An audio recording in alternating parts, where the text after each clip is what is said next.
Assalamualaikum warahmatullahi wabarakatuh. Senang sekali saya Hersbun Arif dari Forum News Network bisa menjumpai Anda kembali. Pasti banyak di antara Anda yang mengikuti persidangan kasus dugaan korupsi yang dituduhkan kepada mantan Menteri Perdagangan Thomas Trikasi Lembong atau Tom Lembong. Banyak yang memang terheran-heran dengan apa yang terjadi di pengadilan kemarin karena sampai sekarang ternyata jaksa itu ketika sudah diperintahkan untuk menyerahkan hasil audit BPKP itu masih belum juga diserahkan. Dan yang terbaru terakhir dalam sidang kemarin, para saksi yang justru dihadirkan oleh jaksa itu banyak menguntungkan Thomas Lembong kesaksiannya. Makanya kemudian Thomas Lembong merasa lega karena kata dia ini kebenaran makin terbuka.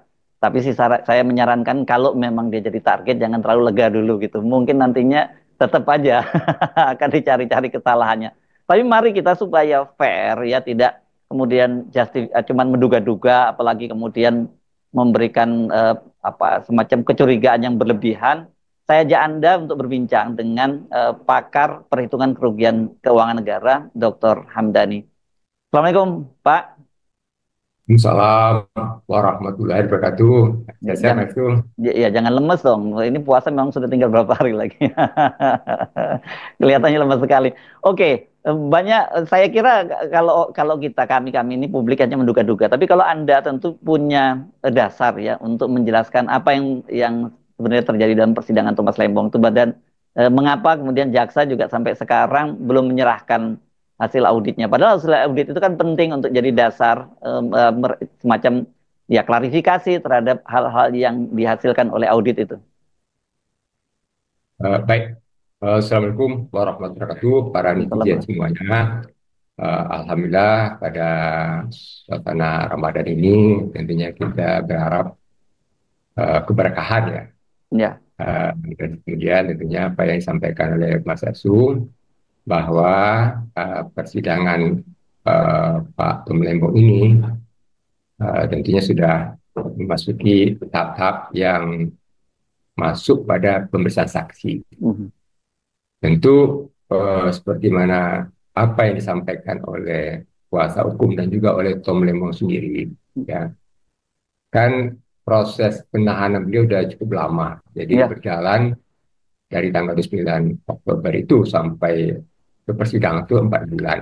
mhm, Jadi masa sih yang namanya laporan audit BPK, BPKP ya ya, sampai sekarang laporan audit BPKP mengenai penghitungan kerugian keuangan negara atas dugaan importasi gula itu sampai sekarang itu belum dia terima juga. mhm, Nah, itu yang tentunya yang menjadi yang disampaikan juga oleh kuasa hukum. Nah, atas dasar itu eh, ketua hakim ketua sudah memerintahkan mhm, ya, untuk segera menyerahkan kepada hakim dan juga kepada terdakwa dan penasihat hukum. Itu sudah sampaikan. Tetapi berselang seminggu setelah perintah dari hakim ketua tersebut, belum juga digubris dan JPU Jaksa Penuntut Umum itu berkelit. mhm, Nah, nanti akan diserahkan bersamaan ya, dengan kesaksian dari menghadirkan auditor ya. kesaksian dari auditor BPKP. Mhm, mhm. Ini yang tentunya menjadi apa kita kalau audit itu nggak perlu dijelas-jelaskan, dia sudah jelas sendiri dengan laporan. Oh gitu Jadi ya. dia Ya, dia bukan bukti kesaksian. Jadi yang jadi patokan itu adalah laporan audit itu. mhm, Orang bisa menguji di situ. ya, Tidak perlu ditambah-tambah penjelasan-penjelasan, keterangan-keterangan, mhm, karena semua yang mengikat itu bukan keterangan-keterangan daripada auditor itu, mhm, tapi mhm, apa yang ditulis, yang dituangkan mhm, di mhm. dalam laporan audit Itu hitungan kerugian dokumen hukum itu ya, negara. bisa disebut gitu ya Pak Hamdani ya. Ya, Dokumen hukum ya audit itu ya. ya dokumen hukum dan yang namanya apa tadi dia bukti dokumen bukti surat Mhm, dan itu apa adanya di dalam mhm, eh, laporan atau dalam hasil audit perhitungan kerugian keuangan negara tanpa perlu penjelasan-penjelasan tambahan lagi karena yang mhm. mengikat itu apa yang dituangkan pernyataan auditor itu. Jadi Ya, ya, pernyataan auditor itu terhadap bagaimana kerugian keuangan negara mhm, yang disangkakan di dalamnya. Nah, mhm, namun dan itu juga kalau kita kembali kepada KUHP ya, KUHP itu di pasal 51 itu mengharuskan ya Hmm. si terdakwa itu tersangka saja Hmm. itu sudah dijelaskan dia, Ya, dijelaskan ah, sejelas-jelasnya dalam ya, bahasa yang dia mengerti. ya. Kalau dia salah, apa salahnya? Oh, dia Hmm. salah merugikan kerugian negara. Ah, itu berapa dia Hmm. perbuatan dia berbuat. Itu dijelaskan Hmm. bukan nanti, tapi Ya, sebab dia dalam mau ditetapkan tersangka itu sudah dijelaskan. ya. Itu menurut apa tadi, uap tadi. Jadi Jadi memang kalau dalam kasus Tom kan, Lembong ini jadikan tersangka dulu, baru kemudian dilakukan audit gitu ya. Dan auditnya kalau tidak melihat seperti dari surat dakwaan, jadi kita begini, Hmm. kita bisa melihat apapun di dalam surat dakwaan, dan surat Hmm. dakwaan itu, surat dakwaan jaksa penuntut umum itu disampaikan dalam pengadilan yang terbuka untuk umum. Ya. Hmm. Nah, itu kan kelihatan ya Hmm. bahwa pada waktu ketika ditetapkan sebagai tersangka dan ditahan Mhm. tanggal 29 Oktober Hmm. 2024 Hmm. ya, itu memang diakui sudah ada bukti formal berupa laporan audit ataupun dalam bentuk ada hasil audit. Hmm. Tetapi ketika kita membaca surat dakwaan atau surat dakwaan JPU, ternyata hasil audit BPKP itu baru diterbitkan 20 Januari 2025. Ya, ya, Jadi makanya kan kurang dijadikan terdakwa dulu, baru kemudian jadikan tersangka dulu, baru kemudian ada audit, gitu kan? kira-kiranya seperti itulah yang Iya. yang yang Hmm. yang kita Hmm. sangat menyayangkan. Di sini adalah penetapan dan sebagai tersangka dan penahanan Hmm.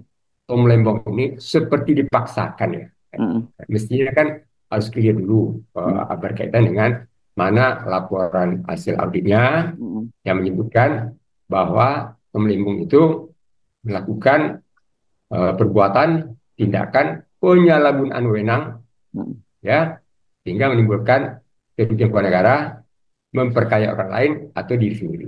Yes. Sebetulnya Mas, Hmm. dakwaan pasal 2 ayat 1 Hmm. ya dan pasal 3 ayat pasal 3 ya Undang-Undang 31/9 itu sifatnya material. Material itu dibuktikan dulu akibatnya. Hmm. Jadi Hmm. dakwaan itu mensyaratkan bahwa karena ini nggak ada dakwanya nggak masuk suap. Beda kalau dakwanya nggak masuk suap dia. Dakwanya tadi adalah pasal 2 ayat 1 dan pasal 3 ya di Undang-Undang 31/9. Itu yang namanya kerugian keuangan negara itu unsur pokok korupsinya itu harus nyata dan pasti berdasarkan perhitungan kerugian keuangan negara. Ya. Itu apa tadi? Jadi kalau apa tadi? Beda kalau beberapa kasus ada kerugian keuangan negara, ada suap, aliran dana, gratifikasi, Hmm. itu tanpa ada kerugian keuangan negara pun tanpa perhitungan tanpa melalui perhitungan keuangan negara ya, bisa didakwa atas dasar suap yang diterima. Ini kan pengakuan ya JPU atau pengakuan dari jaksa ya waktu di di Kejaksaan Agung. Tom Lembong ini tidak dikenakan uang pengganti. Tom Lembong ini tidak dikenakan denda atau apapun namanya, tidak dikenakan uang pengganti pengembalian apa tadi. Nah, tentunya karena dia tentunya tidak ada aliran dana yang Ya. diterimanya. Hmm. Ini suatu hal yang aneh. Saya mengatakan aneh tadi. Kalau ini terjadi, baru pertama kali menteri ya dari berapa banyak menteri yang telah menjadi terpidana lah, tersangka, terdakwa dan pidana itu yang baru kali ini kalau proses seperti ini berjalan sampai yang terdakwa kan ada jalannya. Yang tidak ada aliran dananya, tidak ada suapnya, tidak ada gratifikasinya, tidak Hmm. ada pengulinya, tidak ada baru kan. Sampai sekarang belum terbukti, nggak tahu kalau nanti JPU bisa membuktikan hal seperti itu. Nah, ini yang tentunya kita katakan berdalihlah JPU, berdalihlah Kejaksaan Agung bahwa penetapan sebagai tersangka Tom Lembong ini tidak melihat apakah dia menerima aliran dana atau tidak, Hmm. ataukah ada suap atau tidak. Hmm. Kalau dia menguntungkan orang lain, Hmm. merugikan keuangan negara, maka dia kena ya ditetapkan sebagai itu dasarnya tadi. Oleh Ya. kalau ini kan akan diuji nanti di apa tadi. Karena di dalam praktek yang ada, Mas Asul, kerugian keuangan negara saja tidak cukup. Hmm. Kalau kerugian keuangan negara, lihat aja LHP, lapor audit BPK itu banyak kerugian keuangan negara. Hmm. Tetapi pejabat yang disangkakan melakukan kerugian keuangan negara itu nggak dipidana karena dia sifatnya adalah maladministrasi Hmm. atau kategorinya adalah tuntutan ganti rugi ataupun tuntutan perdata. Jadi Hmm. nggak semua yang ada unsur kerugian keuangan negara Hmm. itu harus berujung pada pidana. Makanya ada dua penyelesaiannya. Apakah ini karena melihat atau menilai apakah perbuatan melawan hukum itu nggak mudah, karena itu dengan sengaja. Hmm. Jadi Tom Lembong itu ketika membuat kebijakan, ya ketika mengambil kebijakan, dia dinyatakan sudah sengaja, dengan sengaja dia, Hmm. dengan Ada sengaja. mens reanya ya, ada niat jahatnya. Keserianya Ya. itu harus dinilai dulu. Hmm. Wah, dia sengaja nih melakukan perbuatan melawan hukum, atau dia dengan sengaja menyalahgunakan wewenangnya untuk menguntungkan diri sendiri atau orang lain. Atau kalau dia nggak menguntungkan diri sendiri orang lain. Kemudian orang lain itu kalau dia nggak memiliki afiliasi dengan dia, dasarnya apa? Masa tindakan konyol?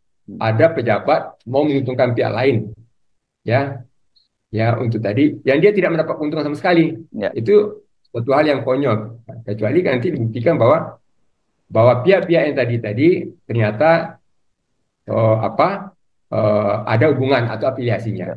Kalau dia tidak, itu lepas tuh.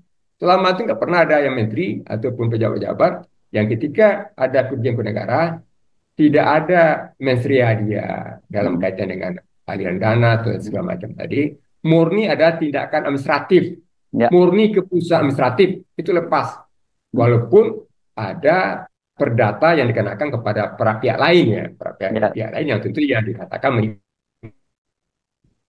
Ya. satu hal lagi Mas Es. Kalau kita coba cermati ya, kalau kita coba cermati dari apa ini tadi, dari dakwaan, dari dakwaan ini kita lihat pertama kita melihat bahwa kerugian keuangan negara apakah perhitungannya itu sudah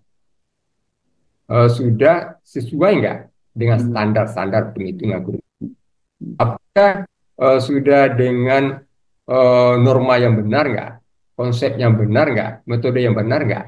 Hmm. Nah, kan itu tanpa eh, diterima pun Hmm. laporan hasil audit BPKP oleh penasihat hukum ataupun oleh terdakwa, itu dapat diketahui itu dari dakwaan itu.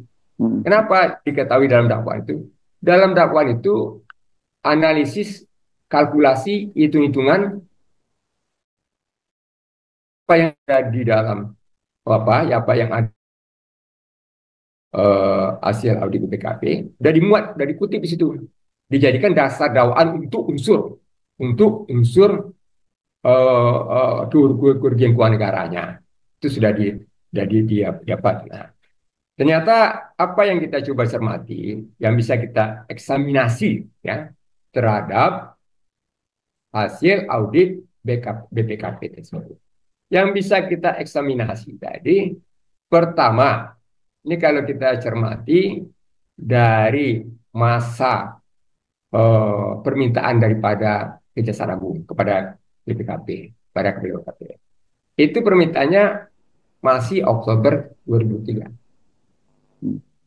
Baru nanti surat tugas itu dibalas oleh BPKP dengan menugaskan auditornya, itu baru pertengahan Oktober 2024. Hmm. Pertengahan Oktober, 15 Oktober ya 2024. Artinya jaraknya setahun lebih itu Hmm. antara permintaan Hmm. Kejaksaan Agung dengan penugasan surat tugas BPKP atau menerima penugasan namanya, Hmm. Ya, oke. Hmm. menerima penugasan itu jaraknya setahun lebih. Dan kemudian tentu tidak masuk akal kalau tanggal 15 Oktober itu mulai penugasan, maka penugasan itu mulai baru dilaksanakan tuh namanya audit Hmm. perhitungan kerugian negara. Hmm. Rasanya tidak mungkin itu akan selesai pada tanggal 29 Oktober saat Tom Lembong ditetapkan sebagai tersangka dan ditahan. Hmm. Nyatanya membenar, Hmm. nyatanya memang benar laporan atau hasil audit BPKP itu baru ditandatangani atau baru diterbitkan itu tanggal 20 Januari 2025. Nah, di situ jelas Mas Esu, kalau kita coba cermati, Hmm. maka ada dua hal yang tadi saya katakan. Eksaminasi dari segi proses. Ya. Kalau selama itu antara permintaan Kejaksaan Agung dengan eh, penerimaan BPKP terhadap penugasan itu memakan waktu sekali, kenapa Kejaksaan Agung itu tidak memilih meminta audit kepada BPK, Badan Pemeriksa Keuangan? Mhm. Ya, ya, ya. Ya, kenapa? Hmm. Karena objek yang diaudit oleh BPKP ini sudah pernah diperiksa oleh Badan Pemeriksa Keuangan. Mhm. Jadi BPK itu memeriksa berkaitan dengan importasi gula. Mhm. Sudah ada. Itu eranya Kemudiannya siapa? era dari 2015, penuh tahun 2015 itu Hmm. sampai dengan semester pertama 2017 Oh, jadi dilakukan. ya, ya, ya. Oke, jadi di era Ya, pada sedangkan BPKP itu mengauditnya 2015-2016. ya, ya, cuman eranya Tom Jadi Lembong saja yang BPKP itu, sebelumnya dan sesudahnya nggak dilakukan gitu ya. ya, Hmm. jadi jangkauan waktunya si BPK Hmm. itu melebihi daripada jangka waktu yang diaudit oleh BPKP. Betul, betul, Itu betul. nah, kan. Hmm. Hmm. Di situ BPK tentu audit impor jelas ya. Hmm. Dalam aturan BPK ditekankan itu kalau dia menemukan adanya Hmm. apa tadi pidana korupsi, Hmm. maka dia berkewajiban melaporkan Hmm. kepada siapa? Kepada aparat penegak hukum. Hmm. Ya, kewajiban melapor kepada dalam hal ini kepada kejaksaan Hmm. kalau dia menemukan adanya perbuatan atau pidana korupsi di situ. Hmm. Nah, dengan kata lain apa? Kalau Badan Pemeriksa Keuangan yang Ya. memeriksa dengan kurun waktu yang cukup lama misalnya, Hmm. barangkali memirsanya sampai 3 bulan ya misalnya, Hmm. itu ya, sampai 3 bulan ya. Dia tidak melaporkan adanya pidana korupsi. Hmm. Tentu jelas bahwa BPK tidak menemukan ya adanya unsur pidana korupsi Hmm. dalam dan juga kerugian keluarga negara karena ada sanksi-sanksinya di dalam tulisan saya di media Indonesia. Saya jelaskan sanksinya Hmm. ketika BPK tidak melaporkan konsekuensinya ya. Ya, ya, Ketika ya. BPK tidak melaporkan. Nah, itu udah ada sanksinya tuh. Nah, nyatanya kan tidak ada dinyatakan oleh BPK. Tapi tentu ada pertanyaan yang yang yang muncul. Hmm. Kalau sudah jelas bahwa apa yang diperiksa oleh BPKP itu persis sama dengan apa yang diperiksa oleh BPK, Hmm. ya kenapa enggak Menggunakan kepada data yang BPK lama. saja? BPK begitu ya. Ya, Hmm. karena BPK juga berkewajiban mengklarifikasi. Hmm. Kalau ketika waktu yang pertama itu dia tidak menemukan kerugian negara, sekarang Hmm. dikatakan oleh BPKP, ada Kejaksaan kerugian Agung negara. atau BPKP ada apa tadi, Hmm. tentu BPK berkewajiban mengklarifikasi sesuai dengan kewajiban. Maka BPK akan menyanggah atau akan mengklarifikasi itu Ya, sesuai ya. dengan apa dia kan. Hmm. Nah, apakah ada persoalan karena hasil audit BPK itu tidak ada membunyikan adanya korupsi, tidak ada Hmm. membunyikan ada kerugian negara, akhirnya Kejaksaan Agung memilih untuk kepada BPKP. Kita Ah, walau salah kita nggak tahu ya ya, ya, ya. bagaimana kan, karena kalau secara etika ini Mas Yusuf, Hmm. tentu yang BPK pertama pertimbangannya dia itu adalah memiliki kewenangan konstitusi. Kedua, objek itu di audit BPK Hmm. yang sehari-hari di audit BPK. Kementerian itu kan tiap hari di audit BPK itu sepanjang tahun dia di audit. Ya, ya, ya. Nah, mestinya kalau kalau melihat dari situ, beranjak dari situ, nah itu ya karena ini tentu timbul pertanyaan kenapa apa tadi Kejaksaan Agung lebih memilih kepada BPKP. Ya, ya, ya. Oke, sebentar Kemudian, berhenti di situ sebentar, Pak. Ini karena banyak buat pemirsa kita dan saya sendiri mungkin perlu diberi pemahaman tentang apa sih bedanya antara BPK dan BPKP gitu. Karena kecenderungannya kalau saya lihat dalam banyak kasus belakangan ini kejaksaan menggunakan audit yang dilakukan oleh BPKP. Contohnya seperti misalnya timah dan sebagainya itu menggunakan bukan menggunakan BPK gitu. ya, baik Mas Edson. Hmm. Kita harus lihat dulu Mas Edson, bahwa audit kerugian keuangan negara itu atau audit perhitungan kerugian negara itu bagian yang tidak terpisah dari audit keuangan negara. Oke. Dia diatur di dalam Undang-Undang Nomor 15 Tahun 2004. Mhm. Ya, Undang-Undang 15 Tahun 2004 itu mengatur tentang adalah pemeriksaan, ya, Mhm. pemeriksaan pengelolaan dan tanggung jawab keuangan negara. Ya. Satu. Di situ tentu disebutkan bahwa dalam Undang-Undang Nomor 15 Tahun 2004 itu semuanya disebutkan adalah kewenangan daripada BPK Oh, berkaitan BPK. dengan Hmm. audit kerugian keuangan negara itu kepada Nah, BPK. kalau Kemudian BPKP, ya, kalau BPKP, kalau BPKP itu berkaitan dengan audit itu, termasuk audit kerugian keuangan negara, itu adalah tugas yang diberikan dalam Perpres BPKP-nya. Itu Mhm. Mas Agus.